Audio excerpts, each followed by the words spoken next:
Welcome back. Welcome home. You Are Here podcast. It's late now. They thought we weren't going to do it. They said the boys fell off. Yeah. They're not bringing one this week. Yeah. We can't rely on them. Yeah. That's a lie. And you know it. Yeah. And you know it because we've been coming. Yeah. We've been coming. Week after week after week, dude. Day after day, hour after hour, dude. Your boy's been coming. I'm going to add a little sound effect. It's like every time you say that. No, man. We are back. Like, Hey guys, subscribe. if y'all are sticking around so far, like through all this, You're the best. dude, through life, You're the best. I appreciate dude. it. And We if you're love not, we don't give a shit. We're here. 100%. We're here. I'm here to see my boy Dave, That's right. my best friend. That's it. I love you, dude. Love you too, buddy. And just to talk, man. Yeah, You man. know, because we don't do a lot of hanging out. I know. You know? Well, life. And it's depressing. Life's been happening. It's depressing. No, I know. You know what I started thinking? Yeah. I don't know if I said this last pod, Tell me. but I thought about it again. How, in God's name, do you have a full family and like function? Dude, I can't imagine when there's like 6 people in the house, Bro. and I'm like, Oh gotta cook my dinner, God. gotta do this, gotta oh Dude. shit. Dude, I have so much trouble now. Like, Chucky totaled his car. single friends are hitting me up and they're like, dude, Oh, let's yeah? let's go Oh, dude. let's go to the driving range. And I'm like, yeah, dude, like 100%. Yeah. And then like, you know, your wife calls you and you're like, Yeah. she's like, don't do anything tonight. And you're like, oh, I had plans with the boys to do Yeah. the golf. I know it's silly. And she's like, yeah, tonight's my night with you. Yeah. And that's it. And you gotta like be like, sorry, boys, you know, That's the can we do it? Tonight's or my night. or you're just working, or it's just hard. Yeah. But it's so important, I feel like, Yeah, dude, it is. to have like guy time. Yeah. You know what I'm saying? Like it's, of course it's important to have your relationship time. That's so important. I'm not saying it's not. Yeah. But like as men, especially as we get older, I'm noticing like a lot of guys I've known, and I could feel myself doing it inadvertently. I don't want this. But it's like you become more isolated from other guys you grew up with or hung out with or whatever. Mm. And it's like, dude, I think it's healthy for guys to be like messing with each other and competitive and having a good time and laughing and telling jokes and like bonding. Like that's important, man. Yeah. It's important. As dumb as it seems. it seems dumb. Like the go to the bar and be like, nah, whatever. Like when we went with the boys, Yeah, and we're just yeah. like acting so yeah. stupid. How much did you laugh? That night? And convincing ourselves that we're gonna have a new skit group. Yeah. Like that you need that. You need that You really playfulness, do, right? man. In life. Yeah, you do. You get that with the boys. You do, man. I'm feeling it. No, I'm kidding. No, I'm doing well. I'm doing well. I know. Everything's doing good. I know. But life is lifing, dude. Life be lifing. Life be lifing. And it is a lot. Bro. So the thing that I went to today, that fitting, Yes. you would laugh at this so hard. I can't say. By fitting, you mean like for clothing. oh shit. Yeah. So they like measure you, and No then way. they put me in like it's like an no. office building with a room, like, dude, wall to wall warehouse, like, or office floor. Uh-huh. Like one Like wing of cubicle it. type of thing? Yeah, like where cubicles would be, there's racks and racks Of just and clothes. racks and racks of clothes, and a beach tent, like a beach bungalow tent, like a one person. And they're like, you could go sit in there with a folding chair. What? And then they're like, yeah, here, try this on. I can't say what it's for. I told you before. Yeah. The shit they got me wearing, bro. Really? This is like This is a time period. yes. I was So gonna it's ask. 70s. Ooh. So, and I'm boxing. You know what those dudes look Oh my like? god. Pull up a You gotta pull 70s that boxer. up. So everything's high and tight. She goes, you're going to be wearing some high and tight shit. Your boys' goodies are right up tight in these like shorts. Ooh. You see what I'm saying? With the tank top. So look at those shorts, dude. They're like high and Whoa, tight. why is this like focused on his why is it nuts? climbing up? I mean, those look terrible. No. But they It's got Ali. your boy, because I'm used to loose fitting shit. Yeah. So I put these shorts in this tank top, bro. It's like a oh, it's like the tank top too? yes, dude. Like when you're training, like in the tank, No. bro. I look like I'm in the army in the 40s. Is that what you're wearing? Yeah. No, that little guard belt. No, I'm not wearing that. I wish I was wearing. No, I guess the shorts are kind of like that, 20th century. dude. That's what I look like. 1900. Kind of beefed up. But your boy's beefed up now a little bit. Not beefed up I just leaned want to out. see you in that black and white, dude. Dude, I would love that, honestly. Can we get a photo shoot? That'd be fucking sick. That'd be so sick. Jeez. Cool. But it was so funny, bro. I didn't even... Does it feel weird? The weirdest. Have you ever done a movie where you really like care about... I guess only timepieces kind of do that, right? Yeah, for sure. Right? That you care about actual... what is that? I don't know. That's why I shut it off. And they can't see what that is. That's good. Yeah. Yeah, your boys got the high-end tights. Cool, dude. So I'm going to be looking crazy in this movie, man. bro. Nice. Doing what I'm... Oh, I said boxing. You could say that, right? Yeah, yeah, dude. You know what's funny, dude? To be like 100% transparent. 100% transparent. Uh-huh. I was on the fence about doing it. Really? Yeah, because... Why? Because like in my mind, I was like, the last 4 years, whatever, I've been on set since Wayward Kin. And I did Jordan's music video. Yeah. Right? Assistant director. I'm I'm not an assistant director, but Jordan calls, I'm going. Yeah. So it was my buddy, and I get on set, and I'm like, man, I really love just telling stories and collaborating and people coming together to like tell a story. I love it. I love being a part of that. And then, I got this weird opportunity through some weird connection through a mutual friend, and like, you know, the role is like you're an extra. You're in the background of the scene. Yeah. I'd done all that. I put that to bed. Like in my mind, I was like, you're never going back to being a background actor or nothing. And I was like, why? There was a part of me that was like, I was like assessing it because I was on the fence. Like even today, I'm like, I'm there, I'm getting this clothes. I'm like, what the fuck am I doing? And I said, oh, because I think I'm better than that. You know? And I'm like, is that pride? Is that pride? Just being like, no, you worked hard. Yeah. You've done more. You've surpassed the role of a background actor. And I said, okay, so why would I do it? I go, okay, I love boxing. I love being on sets and being a part of storytelling. And I love making new friends. I'm like, I'm going to be doing all of those three things, you know, probably. So why wouldn't I? Yeah. Let me ask you a question. Yeah. Do you love everything about like acting? Yes. Well, do you love like acting it's not just you do like you are the actor. No. So like the whole role of you got to go to a different location. You know what I mean? I feel like the more with what you do, I think for everything. Yeah. But like I think in any that's why things that you like, find a job you love. Yeah. You're not gonna love everything. For sure. Every little detail. There's 100%. Always things that are gonna be abrasive to with everyone in life. Yeah. Waiting around. Yeah. No one likes it. Yep. You know, people are like, I love sitting down and waiting for the doctor or the dentist. Like, no, you don't. No one does. Yeah. And it'll grind, you know, your gears. Yeah. But like I feel like the more you're able to like battle that hate for like the mundane, like things that are found in every single part of life, right? But it's a part of this specific thing you love. Like, I feel like if you're able to like attack that feeling to make that even be part of like why you love it. Yeah. Because like if you think about it, if you're waiting around, you could be like looking out at everyone else doing their thing, right, on set, you know, and you love story and you love a thing coming together. It's so inspiring. You know what I mean? Yeah. So I don't know. I always find that like, I always try to, whatever I'm doing, I try to make like every part of it feel as important as either, you know, every other thing. That's awesome. You know? Because that's the main thing is I always be behind the camera, right? And that's when you always hear like crew and stuff. The best people are crew. They're awesome. They're the best. Yeah. Always solve a problem. Yeah. And they don't care if like it's going to run them till the next morning. Like so many people, dude. And they're underappreciated. They're so intelligent. Underappreciated too. But like those are the people that love that shit. For sure. The hours they work, the pay they get, all the shit just to get by and do what they want to do. Yeah. Like, I don't know.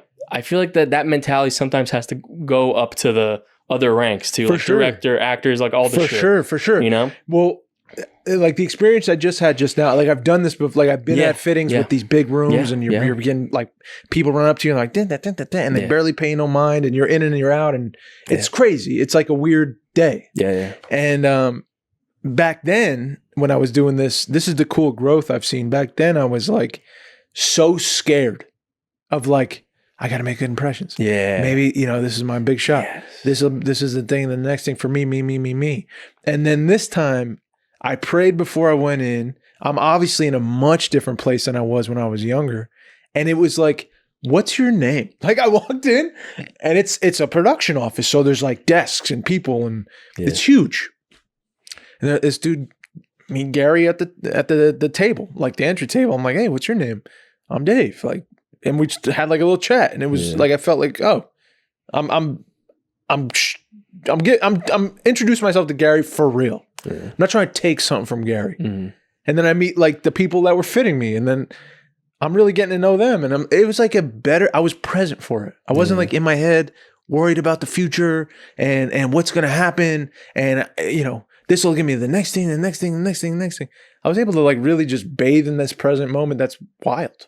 In like these short shorts and tights and like a tank top that was like fucking crazy. Yeah. But I was just like, man, I was really present, and I asked to be of service in any way I could today, and to be humble and just to be of service in the way God needs me to be of service today. So in those moments, and it was cool because I'm like, wow, I really was there this time. So it's different. It's a different thing. And the thing I hated about it then was like, I'm in my head. I hate this shit. It's fucking nonsense. And to an extent, like the things I don't like about acting, there's not many, but yeah, like I don't like the hierarchy of it. I don't like how people treat other people like cattle on sets because you have this many lines and he only has this many, or she has none, or whatever. I don't like how people are treated differently on the sets I've seen in the past. Not all of them, but the ones that I've seen, I'm like, this is every person on that story has a chance to like elevate it. Everybody, and pampering one person and then treating another person like shit. I hate that stuff. It's human nature. It's like you start a club. Usually a leader will come up and people will like, praise the leader, and then there'll be people who don't get a lot of love, and that's being human. But I just don't like that about acting. Sometimes I find myself on a set, and I'm like, this is kind of whack. And then you're trying to like, I've noticed like the acting thing now with social media, and like a lot of actors, when you talk to them, they're not even there. Like people are gonna give me like flack for this, but they're not even there. In between shots and shit, they're like. Not recently, but I've noticed like you're worried. I was this guy, so that's why I could speak to it. You're worried about what's going to happen to you. And you're like, I got to make a friend so that therefore that'll be someone I can network with in the future. And maybe they have a connection to somebody and build my career. Like it's all like this weird social gaming everyone's doing, Yeah. And I don't like that. I don't like that. It's not about storytelling. And you're not really you. You're not really introducing yourself. You're not really there. Yeah. I just noticed that I used to be that. And now I'm like actively feeling very present in a place I'm not comfortable, but I'm getting comfortable in like this shit. I don't like getting fit for stuff. I don't like putting on 70s clothes. Like it's not my thing. But the cool thing is now too, I'm like, how do I build a character and have a real doing for this job I'm going to be doing? I'm not just going to be doing my shit in the background. I'm going to have a real reason to be there, Dave's reason, and I'm going to have a full character, and like I'm taking it serious, but I'm also going to enjoy it. Yeah. So it's a different angle. It's not about my career and how I could grow it and like that's all whatever. That may or may not. It's like when you're boxing, it's like what am I doing? Yeah, it's not like you're looking for any approval from anyone else. Fuck the guy in the corner punching the bag. No, like you're there for another session. 100%. Like this is the same thing. Yeah, you're here for another session. I'm going there after this. Like I exactly. It's like, why am I there? It's not to pretend that you'll like me more. Yeah, that's not why I box. Yeah. It's for me. I'm like getting something out of the process of learning how to box. Yeah. So I'm gonna keep. You're doing it for whatever reason you have for yourself. Yeah. Exactly. It's my reason. Yeah. Like if you let other outside influence dictate why you're doing stuff, it's like, it's never going to work. Right. You know what I mean? Right. Or it'll get you so far. You know what I mean? Yeah. You got to find your own. 100%. But yeah, the reasons I like acting and storytelling and all forms of storytelling are because it's way more reasons why I love it than why I don't. But you're right. It's like the things that you don't love about it, maybe start incorporate or at least like examining why. Yeah.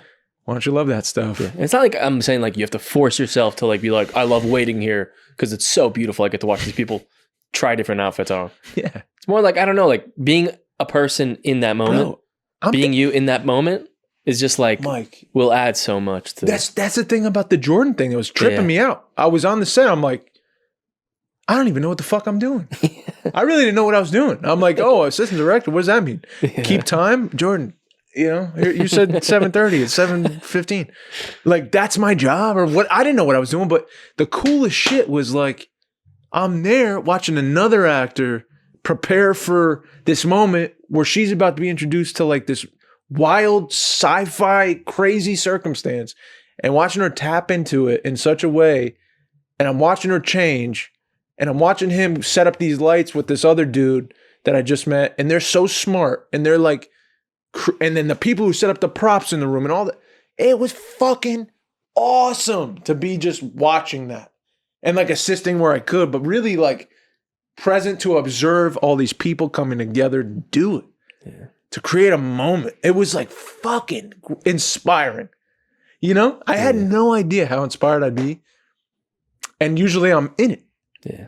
And it's like about the performance.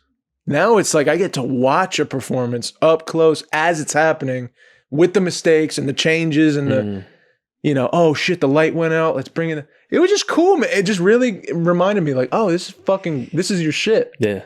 You're built for these like moments. And I have such a freedom, thank God. Now I feel so much freer to expectations and what I need to do and how can I manipulate this for myself. I don't feel that much anymore. Do you think a lot of that maybe come from like the pressures from making like a feature? In a way? Like that's like you got, and even like the shorts before, it's like a lot of time like you got everything on your back, you know, with your crew and everything. For sure. It's tough, dude, to like, that's fair. Even like letting go for Wayward Kin, like just acting type of thing. Yeah. Like I remember how hard that was for you. Yeah, even to finally watch like everything, let go. Yeah, that's tough, man. Yeah. It was a tough move, bro. But with Adam, I was like, dude. Yeah, he's like, the trust is there. There was trust there, so I was able to really do that. But yeah, I guess so, man. There's just I really got to just be like a passenger to something cool and like exciting, and it was fun. It was just enjoyable. And I said, wow, that's right. This shit's fun, you know. And then another opportunity comes up. I'm like, so I'm either gonna not throw myself into it because I'm too good for it. Yeah, no. What kind of silly shit is that? Yeah, no. Or am I going to go and enjoy whatever the fuck this moment's about to be, you know? I'd rather be a part of it than not a part of it for whatever fucking idea of what I think I am is. Yeah. You know, I'm not better than nothing. Who am I? That's a good way to look at it, man. You know what I'm saying? Yeah.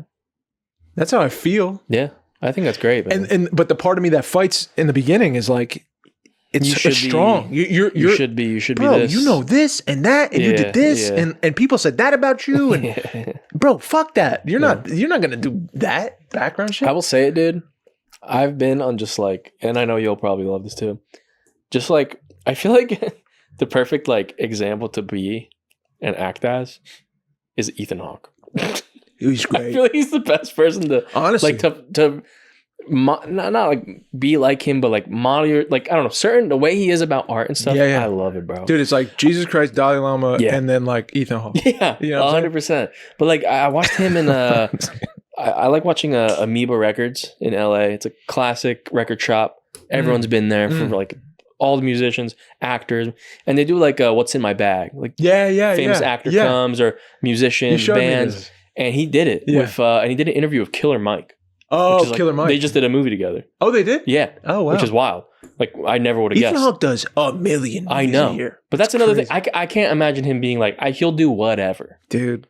You know? He's got a great perspective on this art form. Like, he's got his finger on the pulse. But even but through that interview, because it was all about, like, music. Yeah. And, like, he's naming people that I'm like, what? What are you talking about, dude? He's naming the wildest, like new bands even of like, I don't know. And I started listening to stuff and I'm like, this is crazy. Like I thought I cared a lot about like music. I'm like, dude, he's a He's so established. Like he has probably so much going on. For sure. It doesn't seem like he's tired, or he's like down about anything ever. Mm-hmm. And he's still so excited about just art in general and people making stuff. And these people are doing this right now. Like this is new and no one's heard of this stuff. Yep. And there's so much compassion just for art there. Mm-hmm. And it's just so, I don't know. It's like the one light I see in like this whole, I don't know. Sometimes it's like negative space for me. When I think about like movies and stuff, I'm just like, I don't know. Yeah. Dude, also, by next week, can you watch One Battle After Another? Oh my gosh. Can you please? I have to. Please. I feel like if we can do a next podcast to do like talk about that movie. I wanted to do that with you with Hereditary. Oh, I'd be down for that. Because I heard it's one of the scariest. I have to watch that alone because Margot's not going to watch it. Me too, dude. Because really? Lena won't. Are we going to have a spooky night, dude? Yeah, we should. We should do it. Halloween special. We should. Halloween special. Because Hereditary. I've heard and I saw a clip. I want to show you the clip. Oh, fuck. Because I think, not to divert us, because we're on a good track. But that would be nice to do. But you wanted to watch the movie, the One Battle to Another. Yes. Because I'm still, dude, I'm telling you, it's been 2 weeks and I've been trying to just like, I've been trying to love it. And I've never felt this way before. I've been trying to like, I've watched the reviews. I watched different people's opinions. And I'm like, dude, what am I not feeling? There's something you're not. There's something in me that's disconnected. But it may just not be for you, that movie. But I feel like that, but I'm telling you, I don't know how much you know about the movie, but I'm telling you, I feel like it should be for me in a way. Really? Because it deals with like things I am interested in, and it's got like political, like, I don't know. I just want to get your opinion. Okay, you know what I mean? I really do. I really do, man. Okay. Especially after Adam's saying, dude, I was like, fuck. I got to just go and watch it. I haven't been to the movies. I want to watch Chinatown. Hereditary? Yeah, Hereditary scene. Let's see if we can pull up the thing I saw. Do you know on what like scene? Instagram. It was mom chases. The first thing says is mom.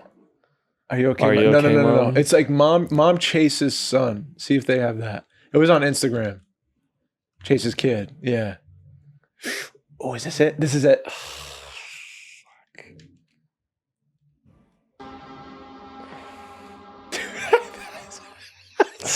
Now, I saw this and I said, oh my God, this is the scariest thing I've seen in a long time. Yeah. Okay, so mom's on the floor. Imagine you're coming in. Was that her hands up? Kind of. It's out of focus. Can't really see what's in her hand. Not liking this already. Oh, who's that? Up in the ceiling there. Who's that up in the ceiling there? Mom? So is that a body? What is that? Is that like a crumpled up body? It's like a suit of armor. It looks like a statue crumpled up. There's a ring on the bloody finger. Body. And then mom, I think, is in the corner there.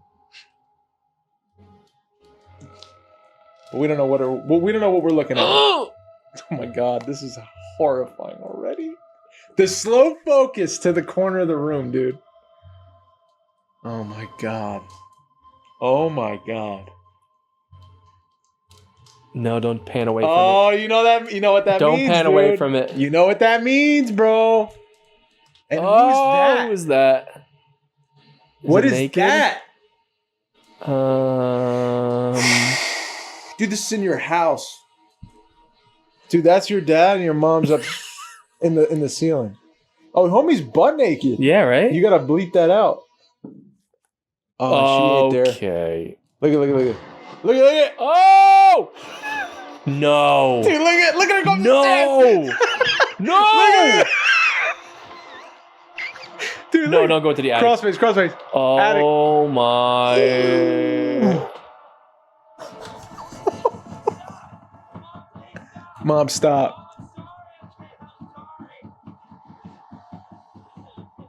Don't show it knocking, please. Don't show it knocking. Oh, it shows it knocking. And it was its head! Bro. Huh? I can't watch more. That's it. Oh. Is that not one of the most horrifying things? So I wanted to ask you, bro. No. Since we're on the, we're creeping up on Halloween. It's not quite there, but it's right around the corner. What are some things that they spook you out about life? like if you were to think about, this is a scenario where, you know how some people are scared of like insects like crawling over your body? Or some people are afraid of like natural disasters, just like a tidal wave just hitting us one day or something. Or not scared of that. Not right? Like not so much. But or possessions. Dude, if you're gonna I'm sorry, if you're gonna be scared of like, there's a tornado that's gonna come and it's just hey man, and you're in like fear. Yeah, they might be. I don't know, man. Don't like, mock their fears. I don't know. There's something. It's like you're sitting for a natural disaster, like the fear you have. Okay, dude. What would be your thing? What would be like one of your fears? One of your greatest fears? Or something you can imagine. The thing I'm most afraid of, yeah, where I go like it could flip a switch and I'm done, is if I'm alone and there's nothing around and there's a noise. That's my problem. That's my problem. Dude, I remember when we were working at the cafe. It was in the basement. Dude, and I heard that fucking noise. I called the cops, dude, because I said, there's a homeless guy here. And there was no one there. Because it was a machine that went like... yeah, dude. And it sounded like some guy like moving out. And I was like, oh, it's over. Like I'm going to... If I don't figure this out, I'm going to die. Okay. And I there's something in me where the adrenaline in my chest just gets so hot where I'm about to throw up. So it's a noise. If you hear a noise... It's like something that's not supposed to happen or seems like it's not supposed to happen. Yeah. Like, especially in a place I know, like in my house, if there's like a noise I don't know what it is, I'm like, there's a ghost and it's going to kill me. Yeah. You know? Yeah. Other than that, dude. Oh, I just threw a burp. The creepy, like people following at night or something, like dark figure at night. Yeah. Being at night somewhere, but that's also being alone. And I think being alone, I can be alone like in my house and stuff, but like being alone and like not being aware of my surroundings, you know? I'm very aware. Yeah. Like I know everything around me in the room by like I've picked it up and, you know, or I know like the areas I'm in. And if I'm not there during that time, that's creepy. Yeah. You know, I'm never in that creepy place. I got you. That's why going to like the Letchworth, like that shit's crazy. Even though we're there during the day. Dude. You know? But it was dark in the place we went. Yeah. In the basement. Like that thing, I don't know how we did it. I look back at that and I'm like, that's genuinely one of the scariest experiences I've ever felt. I couldn't believe we were there. Me either. It was like one foot in front of the other. Like we were just stepping through. That horror. The thumbnail of that video, I love because you're just like standing in this, like in front of a morgue. And like, bro, it's a dilapidated dude, I watched building. it back and I think I say like, all right, that's it. Like, like pack it up. That's it. Can't do no more. Like, that's it. What else do you want to see? You know what I mean? Like, but I can't believe we did that. We were going through with a flashlight. Yeah. Into God knows what, bro. I don't know. Oh, that was horrifying, dude.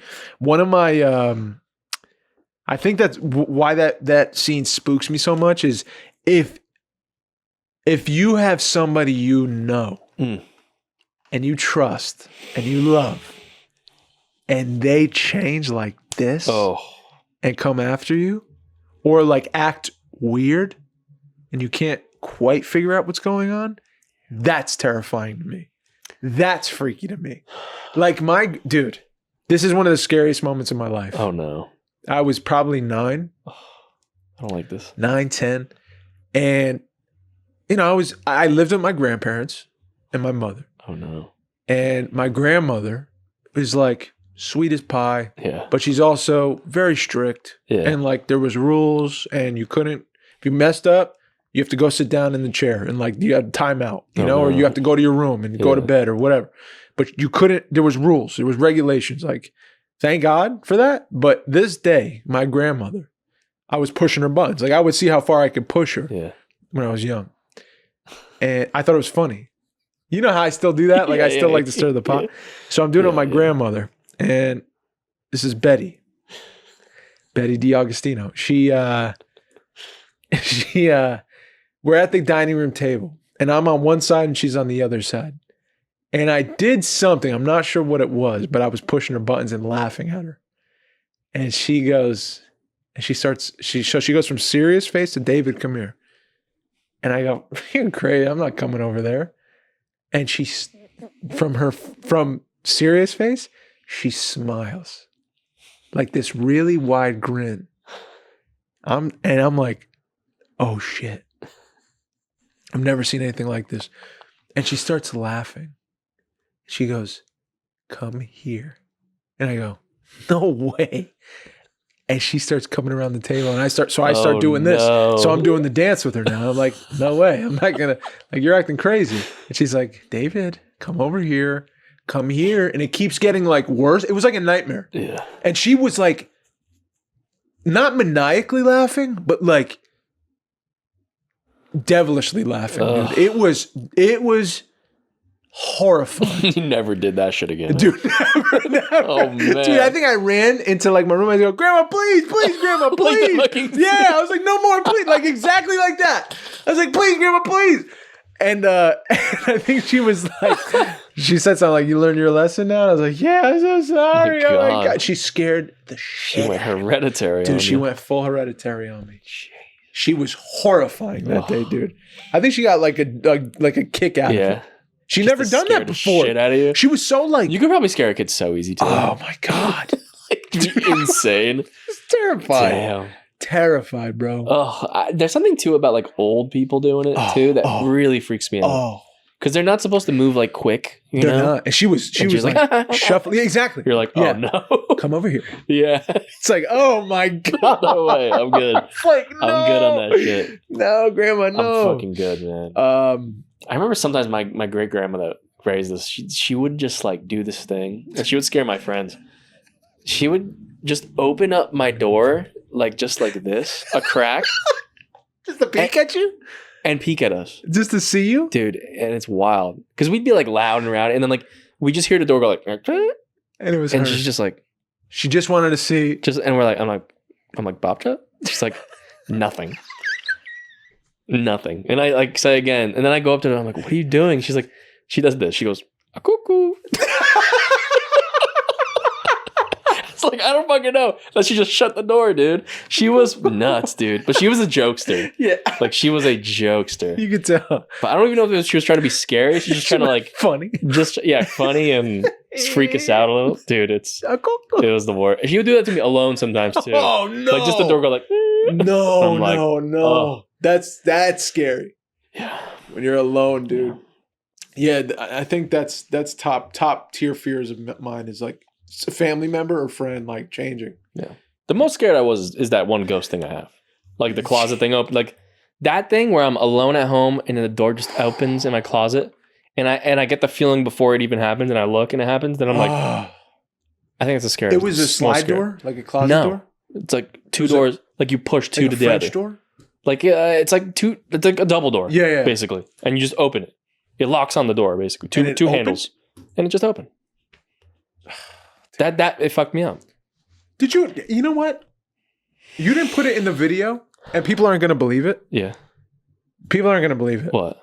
In the Letchworth video, in the Letchworth trip we took, when we left the hospital, we came out from the bottom floor into the parking lot. And we were collecting our thoughts and shit. And you were asking me, like, what do you feel? And we're asking each other. Above us, in the second floor, there were footsteps crunching on glass. No, that was there. That's in the video? Yeah, it's in there. What was that? I don't know. I was so wrapped up in the morgue. I was like, what? I feel like it might have been another couple because I know another couple was there and they were in front of us. They were? Yeah, there was. When I first got there was someone that went in front of me. And then I went to get you. But I saw them later. Wait, when? Like, I got there first. And I was walking a little bit. And we were together. No, but I got there first. And I walked like 5 minutes in. Before you even came. Oh, when in the parking lot. When I got to the parking lot, you mean? Okay, got it. I got there first. And like you were like another 10 minutes out. And I walked like a little bit just to check things out. And they had gone in. And they went a little more. So I'm guessing. But it was a long time. It was a long time. It was a long time since. It was hours, probably. Because we were in the room, we took our time, dude. Going from building to building. It couldn't have been them then. And they weren't talking. Yeah, no talking. It was just it's in there. I couldn't hear like that well. Yeah. You heard like a little crunching, but I remember you said like because you were freaked out in the front and like once we left, and then you were like, and there's someone up there. I have no clue what it is. Yeah. And I'm not gonna care about it right now. I didn't even care about it because I was so blown away by what we just saw. I have no clue. But I thought about that after. I'm like, wait. Yeah. What? I don't know. Because I didn't hear people in there. Yeah. I just heard the crunching of the footsteps. And we even went in like the doorway with the stairs. Yeah. You know, and like we're quiet. There's nothing there. Nothing. Nobody. So I don't know. We might have caught something there too. Maybe. Yeah. Have I told you this story? I went on a run. Then like a guy or something? Yeah. I think so. I don't want to like retell it, but if I did, just stop me. Ran at night, one of my night runs, spooky podcasting. Go to this park, run all the way to this park. Yeah. It's top of a hill. Mm. There's a big loop around baseball fields and it's pitch black. There's like 2 lamps on. Long stretch is one of the parts of the loop. Mm-hmm. With like these giant oak trees that line it. Like beautiful, but it's dark. I'm running down, cemetery on the right. Running down the long strip. Middle of the night. Spooked out. I feel like on my right. You know, like when you get that weird feeling? Yeah. It was like something, like a spiky thing I swallowed or something. Yeah. I look to my right and I go, oh, there's a dude by himself. He had, all I could see he was silhouetted because it was dark. Yeah. He never spun around to look at me. So Is I didn't that at a graveyard or something? He's looking at the graveyard. I remember this. His boots are off and next to him. And he never spun around to look at me. And I go, oh, nothing. Didn't acknowledge it. Didn't pretend like I wasn't there or didn't hear me. And I took off, dude. I got to look up boots off at graveyard. Oh, please. That's got to be a thing. Mike, you might throw me. If that's a thing, I'm going to really throw up.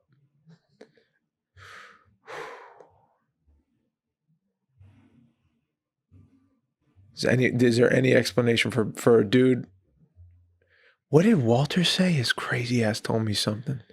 I don't see that, but the phrase boots off at graveyard is a literal interpretation of a boot hill, a type of graveyard for outlaws who died violently.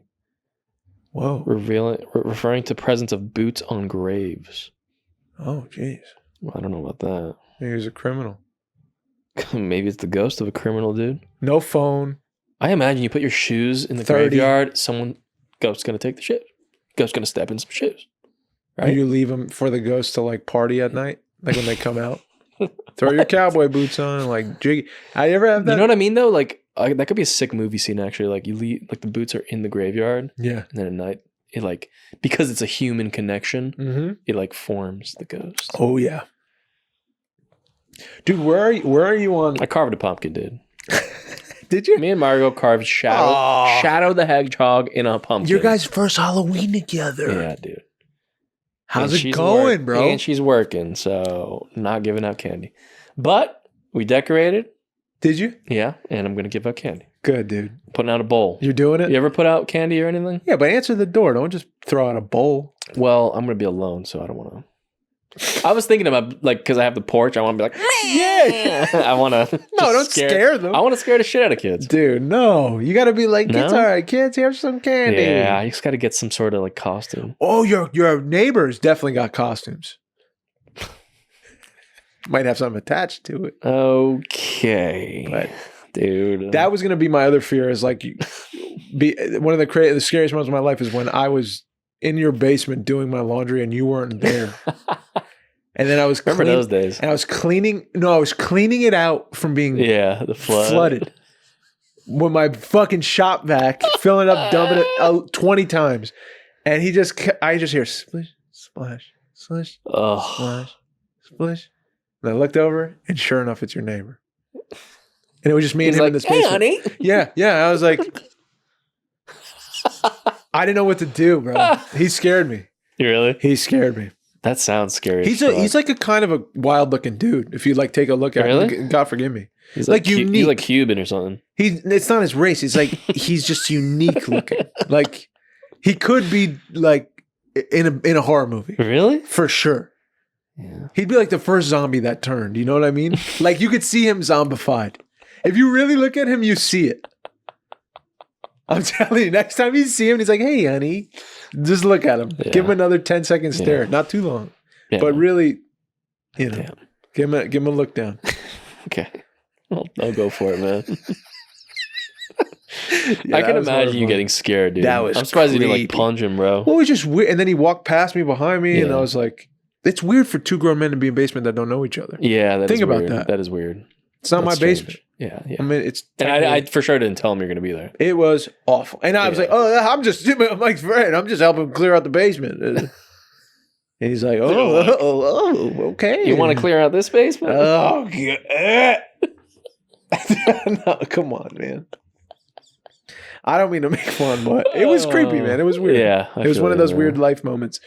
I feel you, man. One that stuck with me is Jordan, when he came on the pod last year around Halloween, he told us, what the fuck was I just watching on the camera? That was weird. Ghost. Yeah, it was strange. It's like a party. There's something bumping in this place tonight. It's salsa night. Oh, is that what it is? Yeah, oh, it Salsa really Tuesdays, is popping. dude. Yeah, it's popping. Yeah. It's also Tuesdays. I didn't know that. Jordan's story about his basement growing up, where the old Polish guy like lived in the basement. He had like a workshop in the basement, and you'd go down, you'd do your laundry, and he'd like look to your right, and he'd be like down there. Yeah, like, that's fucking wild. What? That's one of the scariest things to me. That's wild. A dude who lives amongst you that you don't know, Yeah, no.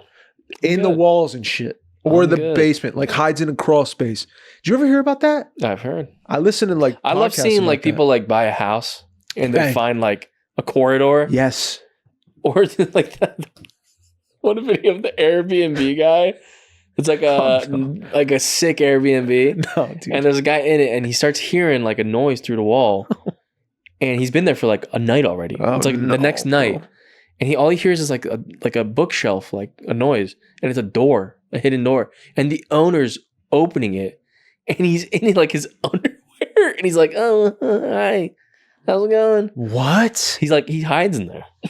While there's people there. That's a fetish, dude. Wild. That's terrifying. What do you do? What do you do if that's you and Margot at your Airbnb? I'm good. What do you mean you're good? Dude. How do you handle that? I don't know. You hear, and then I'd you look out. Call the cops, dude. And because like the thing like I want to do like because if it is the owner, yeah. First of all, I'll confront him and not touch him too much, but really bring him outside or something. And if I can put him on the ground and be like, "There's a fucking intruder in the house." And I'll call the cops. Yeah. And if it's the actual owner, I'll be like, oh, well, I'm suing you. Yeah. Because then he's being a creep. Bro, I forgot to tell you this. The Airbnb in LA, worst Airbnb I've ever had. Really? God, Katie, I'm sorry. It was, and she'll say it. It was the worst choice. Like Did she choose the it? pictures look great. You get there. It's in the back of a house. It's like a guest house built with the cheapest material. Bro, people gotta chill, man. Dude. People gotta stop. It was awful. I see people renting out like their room. Yeah, it was like in their house as an Airbnb. And the price was fucking crazy for what it was. It was bad, bro. Why? Like a hotel would have been a third of it. It was so stupid. Anyway, but it was fun. We had fun. But the first night we go, was it first or second night? I go upstairs because I think Katie said she called Adam up. I'm like, what's going on? And I think he didn't call me up, but I go upstairs and I followed him. And I go look, and they have this bedroom, and then with the sliding door closets, and you go in the closet, you look up. Do you know, like some of the attics have like a panel? Mm-hmm. There was no ladder like in the clip. It's just a panel in the ceiling, and it's tilted and opened. And I'm like, we can't not check that. Yeah, you gotta check. You right? What do you do? Yeah. You have to check that. I gotta go up there. It can't just be open. Yeah, no. So we went up and checked. Was it an attic? Yeah, it was an attic. It was like a full attic, but don't leave it open. Was there anything in there? No, not that we saw. Damn. But it was horrifying. What if you saw that and there was like a full like living like a pad? Calling the cops for sure, like pulling them out of there. You know. Fucking crazy. That's crazy. Oh man. Yeah. People do that. Yeah. There was a story I heard on a podcast about a family, father, 2 daughters, and a mother. Had this beautiful house, been living there for like a year or whatever. Start noticing things are going missing. Like, that's weird. Then nobody does anything about it. Then like weird messages are being left on like mirrors. The daughter's mirrors. What? Like weird shit. Like I'll marry you one day or something like that, you know? That's weird. Very weird shit. Then their clothes are disappearing. Then one day, I think it was the daughter, realizes that someone is like walking around the house at night. And the father's like woken up and they're like, what's going on? And then the father gets up. He's like, this is guys, just go back to bed. This is like, it's the house. It makes noise, like pipes and stuff. You know how it is. Radiators, whatever. Yeah. Hot water heaters. So go back to bed. As he's putting them back to bed, there's a guy just standing in their hallway. Like dressed in like women's clothing and covered in like makeup.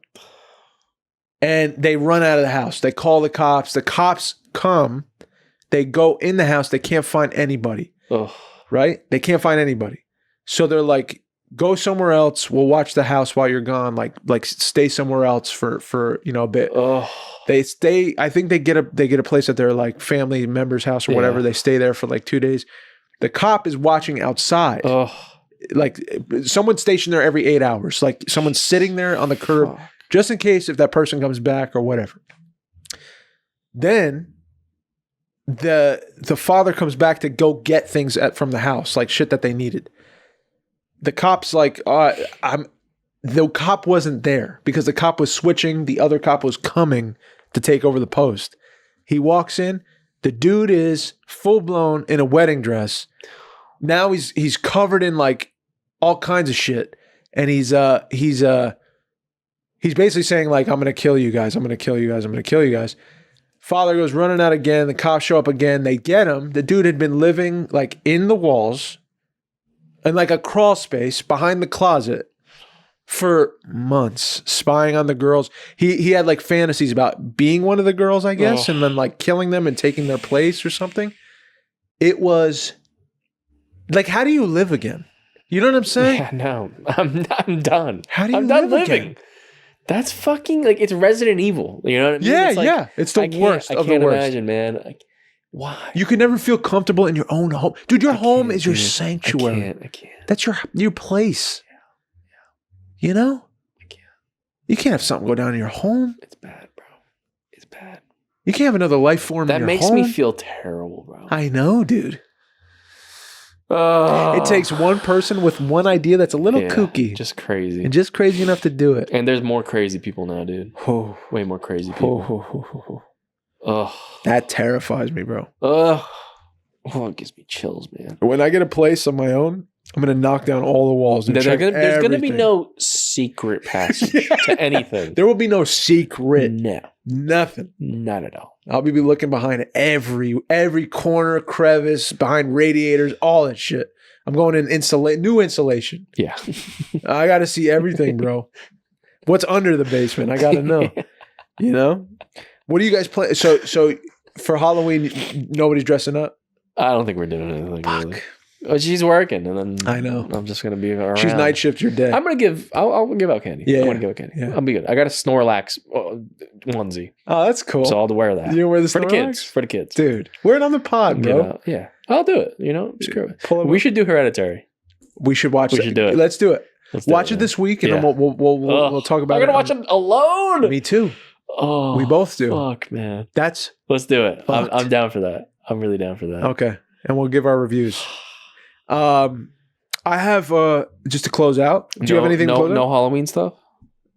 We walk the neighborhood and we watch the kids, and we like take Teddy out and we just pull up on a bench and we just like watch all the kids. Yeah, you got a good spot for that. It's the best, dude. Nice. Nutley's a really cool spot if you want to like kids to go out and like trick or treat. Yeah. It's a lot of houses. Awesome. Yeah. It's a great neighborhood. Nice, bro. Yeah. So we love that. My wife introduced me to Halloween. Like I used to hate. I grew up like an only child, so my grandparents would like take me out on the street and like I had no one to walk with. I told you my story. I went alone. Yeah. And you were like, I got candy from a weird guy, and I went home. That's it. Went home. I put a rubber snake around my neck and called myself a snake guy. Snake guy. And then I got a couple candy, and I walked home. So that was my Halloween. My last Halloween. Your brother wouldn't go with you. Yeah, I think he was busy. Yeah. It's like, my brother's weird, dude. I think I went because no one was home or something. Yeah. You know? Yeah. I'll try to go do something. I'll do it myself. That's so sad. Imagine a world like that. You go out alone as a kid. No. I walked so far. I went so far, man. Dude. I don't know. You were in the boonies too. Yeah. Yeah, dude. I don't know, bro. Anyway, I wasn't a fan of Halloween, and then she introduced you. She just grew up in a house where like they really celebrate it. Really, they love witches. They love Halloween Town. They love Hocus Pocus. The cutesy side of Halloween, I did not know. The cozy, warm, like fun, a little bit of spooky, but like really, it's about like the excitement and fun and like coming together and dressing up and like the kids, and it's just it's a good time. Yeah. So she just introduced me, and the sweets, and it's just fun. I enjoy like the Halloween parties in college. That was cool. I didn't do that shit. No, I did a couple times. Yeah. I was like, this is cool because I don't like dressing up, like in the costumes, and acting, same shit. Don't like dressing up. I don't know one costume that I did that was so pretentious. Oh no! That when I look back at them, I'm embarrassed. Who were you? It's so stupid. This was back in high school. And this is when I was like hot shit Mike. I felt super cocky. What were you, bro? Oh no. I was the Old Spice guy. Terry Crews. No, you weren't. I did full black. No, I'm kidding. I just wore a towel. No, you didn't. Yeah. Are you serious? Yeah. You went to school in just a towel? Not to school, like a party. In a towel? Yeah. Dude, do you have photos? No.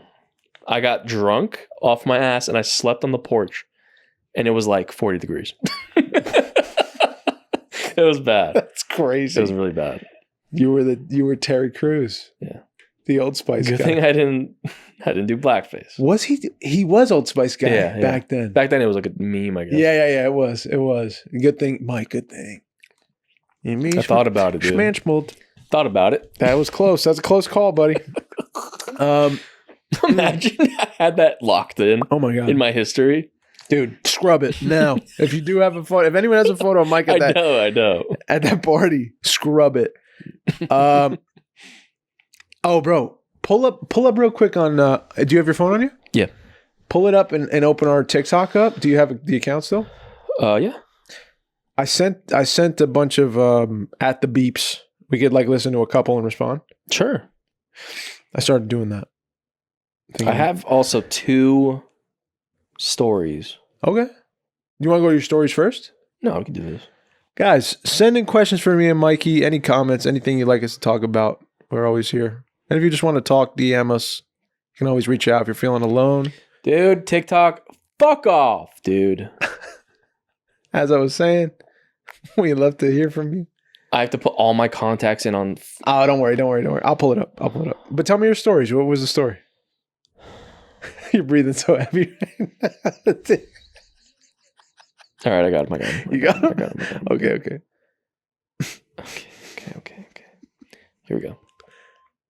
As far as we can tell, Einstein hasn't been wrong about anything. He made one minor blunder, but that's really it. And there's something he once wrote to a widow about a close friend of his who passed that really stuck with me when I heard it. And it was something about how Einstein believed, but I guess in this scenario, believed that all of the moments of our lives are out there somewhere, and that time is just an illusion. I suppose, like in relativity, relative to us in human perception. But that his friend was out there somewhere, still alive, just over the horizon of time. And I sort of lived my life with that in mind, in the assumption that Einstein, as he usually is right. And because of that, it makes how my mother treated me even more unforgivable. And it makes all the good I try to put out there love me even more.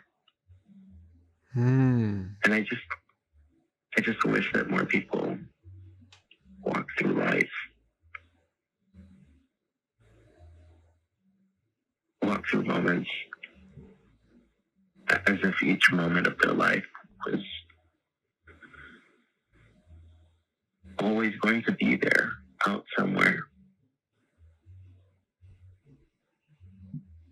And I think about me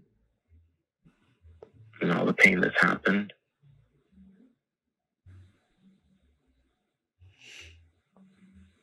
And all the tears, and how I'm still out there.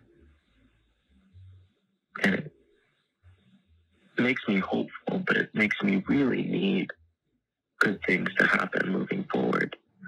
And that's what keeps me around, really. Is I need good things to happen, because I can't let the past that's out there still be the only thing that I have. I need to make a new horizon. Whoa. Damn. That was wild. I haven't listened to that one. Made me think of something I thought of recently. How I was like, I don't know, I've been thinking, I'm like, because sometimes Margot jokes with me, she's like, oh, like, like she thinks like, oh, I forgot this one thing I thought of, like, do you remember? And I'm like, I think of it. She's like, oh, you do kind of remember stuff, you know? Like, because I always joke that I'm like, my memory's terrible, blah, blah. And I'm like, man, like, is it just that, I don't know, like, am I choosing certain things to, like, keep in there? You know, like, how does that work? How does that selection work? Is it a selection? Is it just like sometimes I'm like, am I just trying to be too present? Is that possible to be too present? And then I think of like, oh, am I like making memories in a way? Like, am I leaving out some memories that I could be keeping? Like, how does that work? You know? Because I'm like, oh, like, it's good to live in the present always, you know? But then I'm like, but what about memories? And like remembering cool stuff and, you know, stuff like that. Like, I want to have that too, you know? So maybe it is a little balance of like the past you still hold on to a little. It's not bad to hold on to some things. Looking towards the future, maybe. I don't know. Yeah. Is that not good to look towards? You know, is it better one way or the other? And how does that all work? You know, it just happens here, you know, automatically. Yeah. And why do I remember the random joke she said that she doesn't remember? That's pointless. But it's funny to us. Yeah. I don't know. It's interesting. Yeah. Why do you keep some things and some things go? Yeah. Or they're not at the forefront, or they say like everything you've ever experienced is up there. Yeah. But it's like to recall it. Why do some things stick out and some things fade? Yeah. You know? I was thinking about my grandpa. It's been over 2 years since he passed. Wow. And it's become 2 years? Yeah. Man. It's become so like slowly I'm forgetting like his voice and his face. You know what I'm saying? Yeah. I could start like if I really look for it, I can remember some tone in some words he would say. And then but when he had passed, obviously it was fresh. So, you know, you know how your grandpa sounds. You don't forget that kind of thing. But I find myself thinking of him less, which sucks. Yeah. You know, and then I'll see him on my refrigerator. I have his prayer card. Yeah. And I'll remember, oh man, yeah, there's my grandpa. Yeah. And then like I'll drive by his old house. It's not his house anymore. We don't have it anymore. It's just a weird such a weird thing. It's such a weird thing to experience in your life, is to build relationships or to be born into relationships, to have so many memories and experiences with a person or a place, and then because life moves forward, one day you don't recall as much as you used to recall about the things that made that person and place special. You know? And I just hope I could hold on to a lot, but I know I'm aging, I'm not getting younger. Yeah. And the time from when he was here to when he's not is getting bigger, that gap. So it's just a weird thing we all experience, you know, and we all will experience. And it's just nuts. I found myself thinking, like, today, yeah, it was like a weird thought, like, coming. I don't know why I thought about it, but I was like, why? Because immediately I'm like, yeah, but some people won't experience that because they'll die young. Why did I not die young? Why do I know people that I grew up with that did die young, and then I'm still here? Or they died recently and I'm still here. And you'll never know why. Does God have a purpose for me still, that I have to do something? Like, did he not for them? Did they accomplish their thing? Did I, like, what am I missing? Like, or is it not a missing thing? Is there just more for me to experience here? And then it turned into, I guess, like,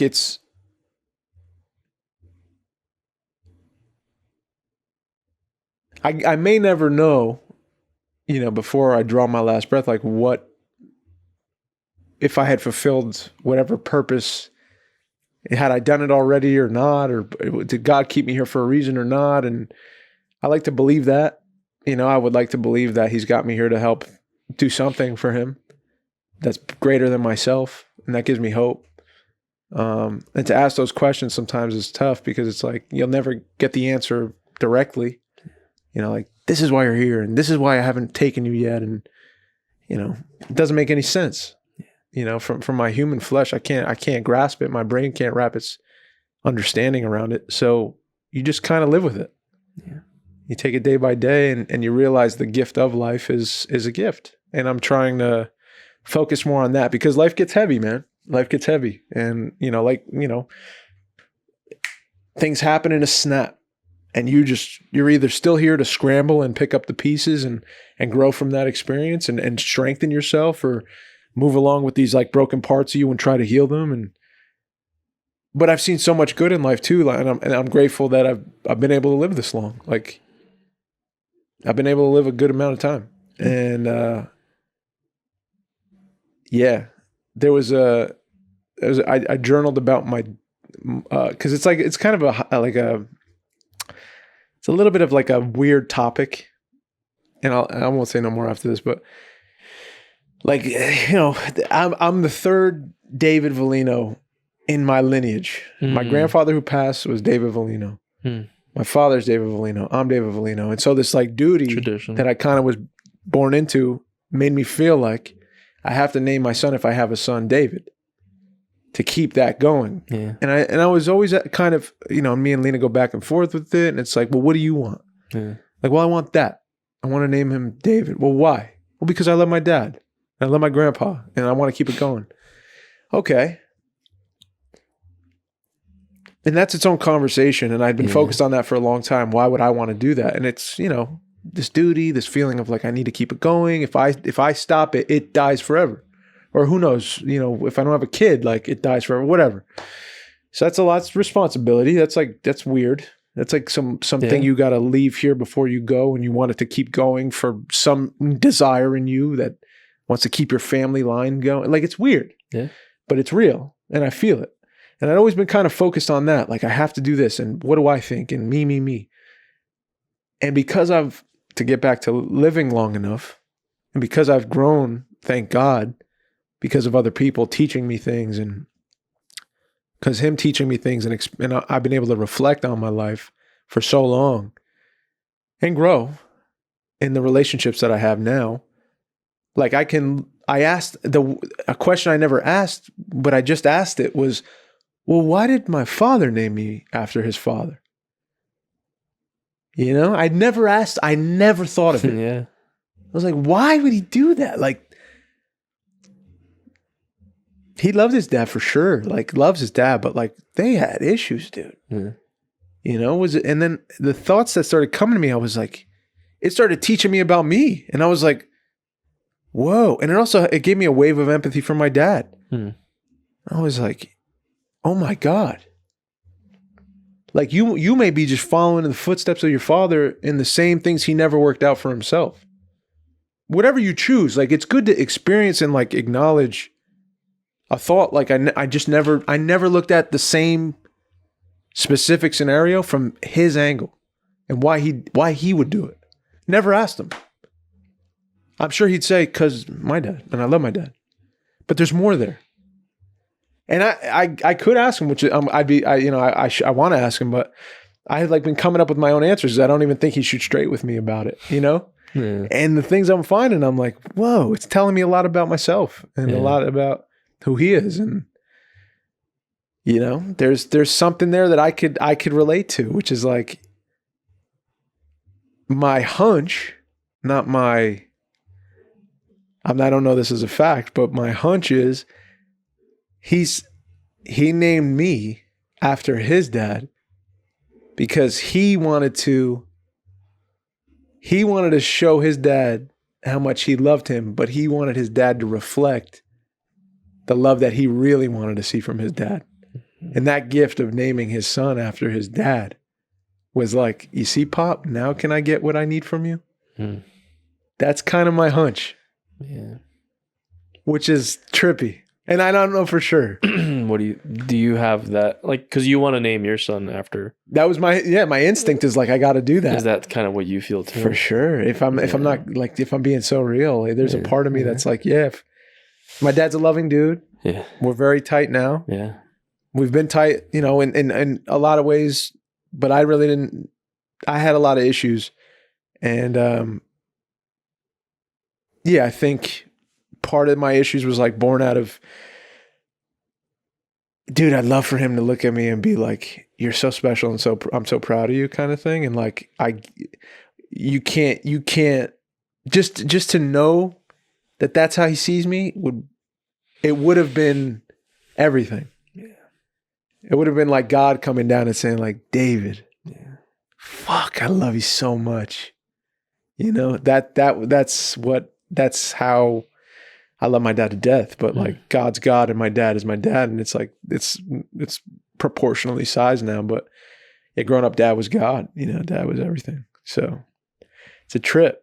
Yeah. It's a trip to think from his angle that the reason why, and then it kind of like how that I could see myself doing it inadvertently because of that same probable, I don't know for sure. Again, I'm speaking for him. I shouldn't be, but just to, I guess zooming out, it's kind of cool to put yourself in your parents' shoes and like look at it from their angle, say, why did they make the choices they made? And not judge them, but to just take like an analytical approach and be like, what do you think? What do you see?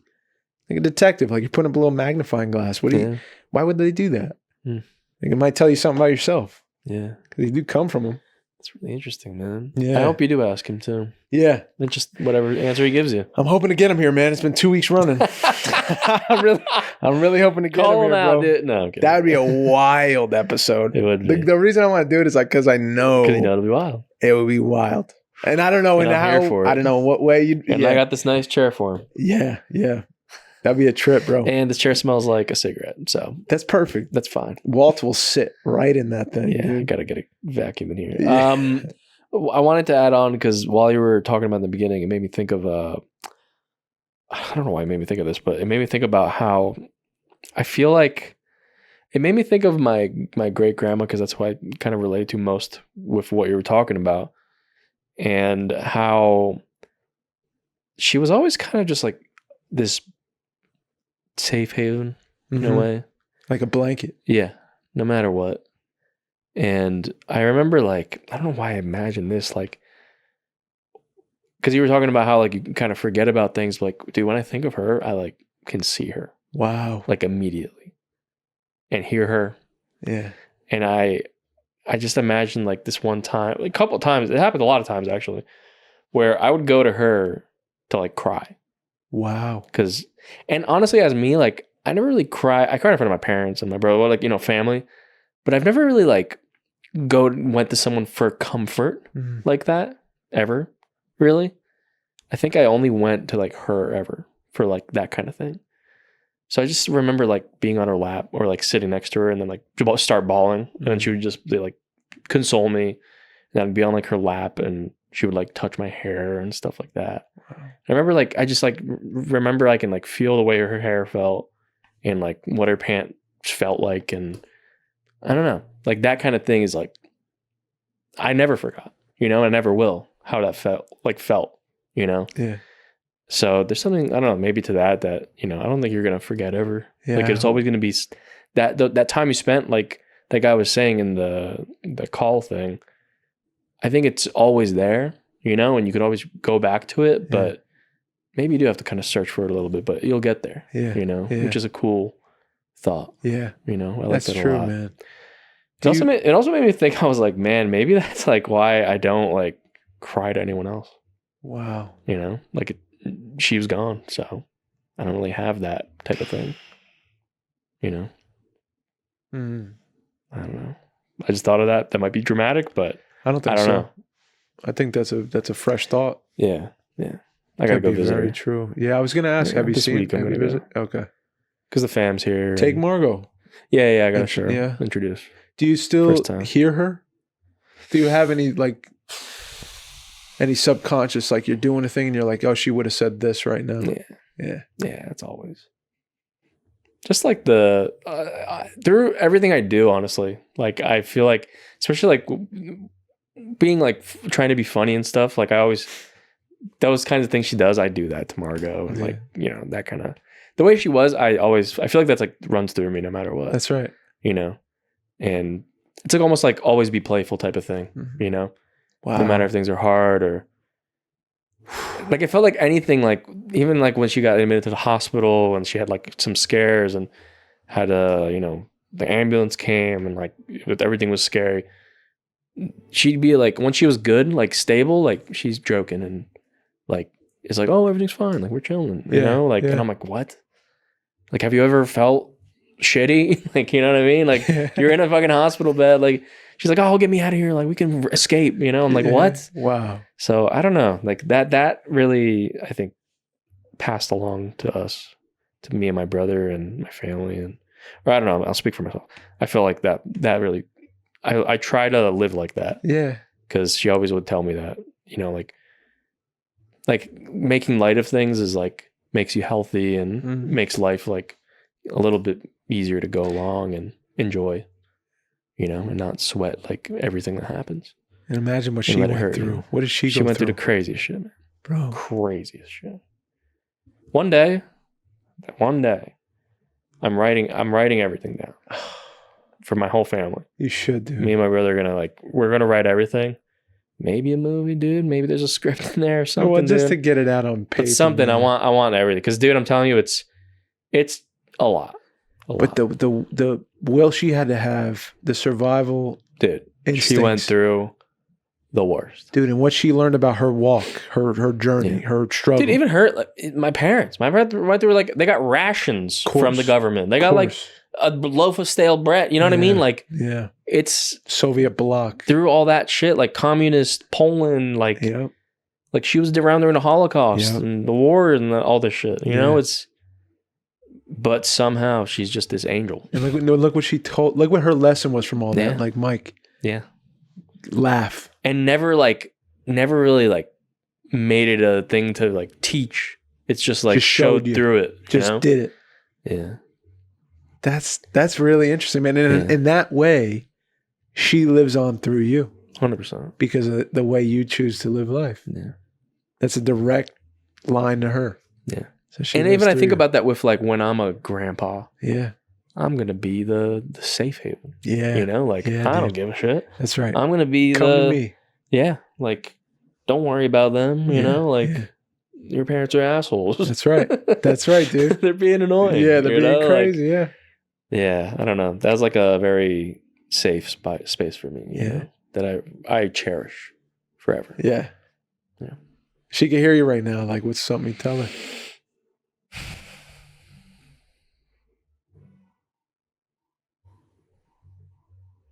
I wish you just know all that. Everything I live is an extension, of her. And that I feel like she taught me how to enjoy life, and just not, I don't know, just not let things like bounce off and not let things hurt you too much. And they do still, but it's always like a reminder, Yeah. It's awesome, man. Yeah. I got something to leave off on, dude. Let's leave it off. Unless you got something else. No. Thanks for sharing that, bro. Of course, dude. Are you a baseball fan? Yes. So, did you see this? I just did today, but please play it. Please. I feel like this is good, dude. So what is it? The Mariners versus? Yeah, so Mariners and the Dodgers? No. The Blue Jays. Okay. So the Toronto Blue Jays knocked out the Mariners last night. Yeah, and there's a interview with Brian Wu, and there's a little team little just lost, right? Yep, just lost. You're out of the playoffs. You were this close to going to the World Series. A lot of emotions in the locker room. Having gone as further than any other team in franchise history.